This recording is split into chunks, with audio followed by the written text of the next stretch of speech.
Hello, everybody. I'm Michael Aron. I want to start by acknowledging the passing of Ruth Mandel, the director of the Eagleton Institute of Politics for many years. I was very fond of Ruth. I thought of her as brilliant, committed, plugged in, down to earth, and she definitely left a mark here at Eagleton that'll be felt for years to come. I also want to acknowledge her successor, John Farmer, now the director. I covered him when he was State Attorney General, and then 10 years after that, we undertook a project together to help a wrongly convicted prison inmate get out of prison. It took a while. I was involved in it for 15 years, but on his last day in office, Governor John Corzine commuted the sentence of the man whom John Farmer and I vouched for to the governor, and it's one of the more gratifying things I ever did in my career, and I suspect John feels the same way.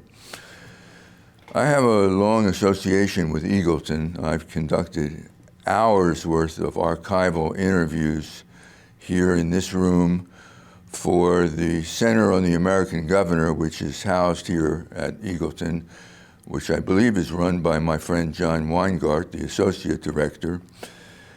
I've attended many talks in this room, many panel discussions, so many that I came to think of this room as the truth-telling room, because it was remarkable how somehow in this space, the politicians who would pass through here would really level with the students and others who were here in a way that you'd never see anywhere else. It must have helped that these were off-the-record conversations, but I think there was also an element of respect for the educational process that was going on here. The elders, the experienced ones, speaking to the younger, future leaders of this state, and it just caused them to let their hair down and explain why they did what they did in real terms, in terms that one could relate to and understand. My association with New Jersey began 42 years ago. I was out of work in New York City. I had been an editor at Rolling Stone magazine, lost that job, got a call from a staff writer I knew at New Jersey Monthly magazine who asked me, would you be interested in becoming the editor of New Jersey Monthly? I thought for 30 seconds, and I thought, New Jersey, gritty, interesting. Yes, I'd be interested in looking into becoming the editor of New Jersey Monthly, which I did. And it occurred to me years later that if he had said Connecticut Monthly, I'm not sure I would have taken it. Connecticut, not as interesting as New Jersey, not as gritty, at least the parts I know. I don't mean to insult any of you who may hail from Connecticut, but Jersey just had so much going for it. It was a microcosm of America.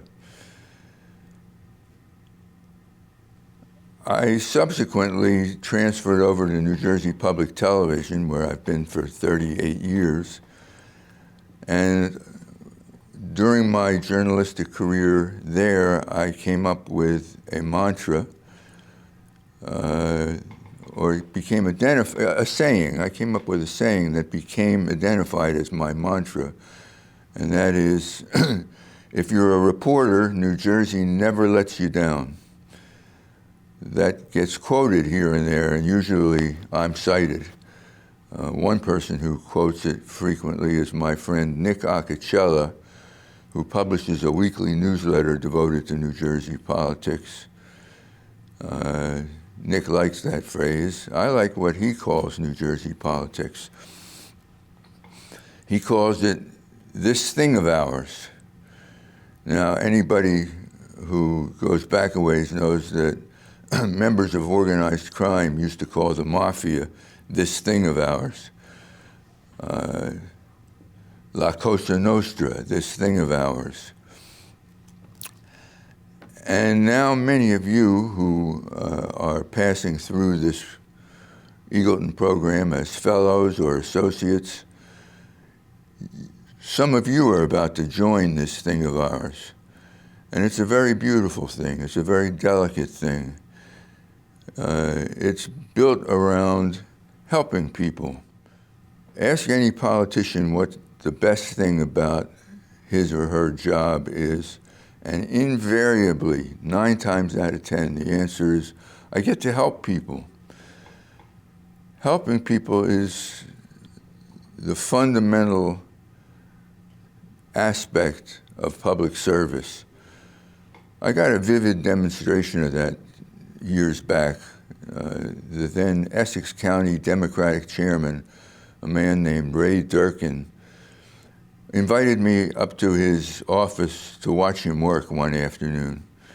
I think he kept office hours for 2 hours on a Thursday afternoon, and people would know that that's when he was in the Democratic office. It was just a small 2-room office on the 15th floor of the Robert Treat office building next to the hotel in Newark. He'd come in around 2, he'd field phone calls. There was a secretary in the outer office. She'd answer the phone and pass the caller on to Ray. He would sit at an empty desk. All he had in front of him was a legal pad like this, a pencil, I believe, maybe a pen, and a telephone. And a call would come in, and it would be someone looking to get his nephew a job, and Ray would ask about the nephew and what his skills were and what field he was interested in, and then make another call to someone and arrange a job interview for the nephew. And then another call would come in, and it was somebody whose relative had a health problem and needed a good referral. And Ray would get on the phone and call some Essex County hospital and speak to somebody he knew there and say, who's the best ear, nose, and throat doctor in Essex County?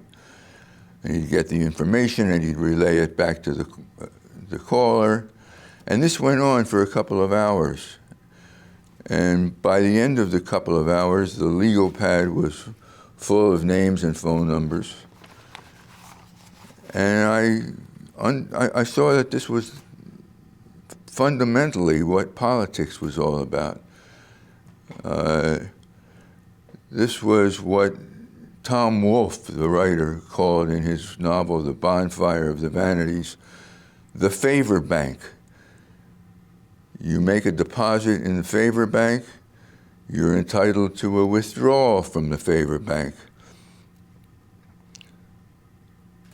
Maybe that withdrawal would come in the form of a campaign contribution come election time. But this was really what it was about. Helping people is the currency of the realm in the world of public service, a world many of you are about to step into. Don't forget what it's all about. It's all about helping people. So now many of you, I suspect, are going to enter this profession where helping people is so fundamental.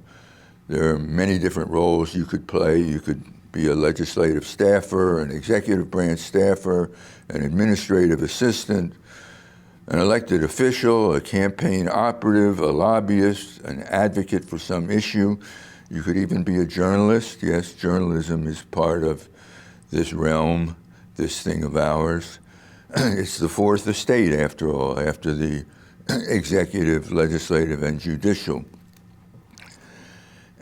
And you enter at an incredibly peculiar and horrific time. We live in perilous times right now.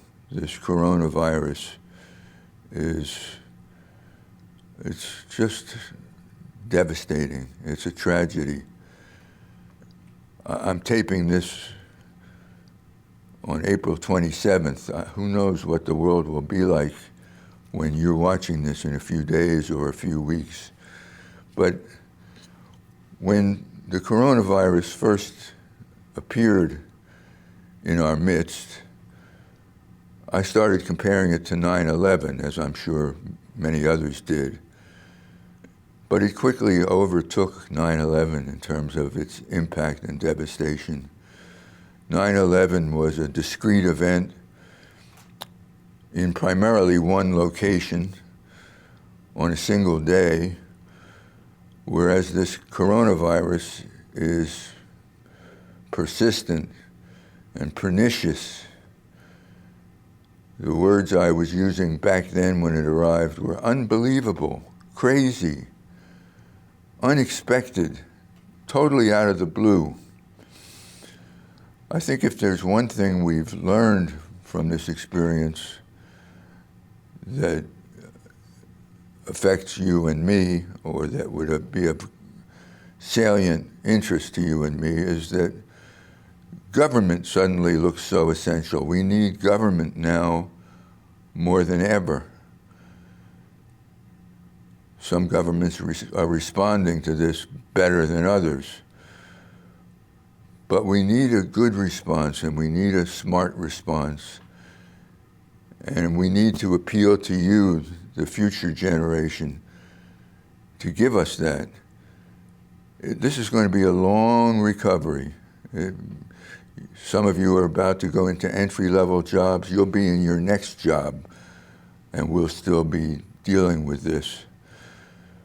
But fortunately, you all have a good Eagleton foundation to build on and to inspire you.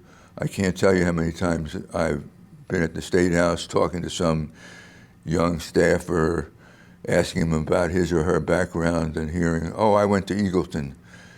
And that being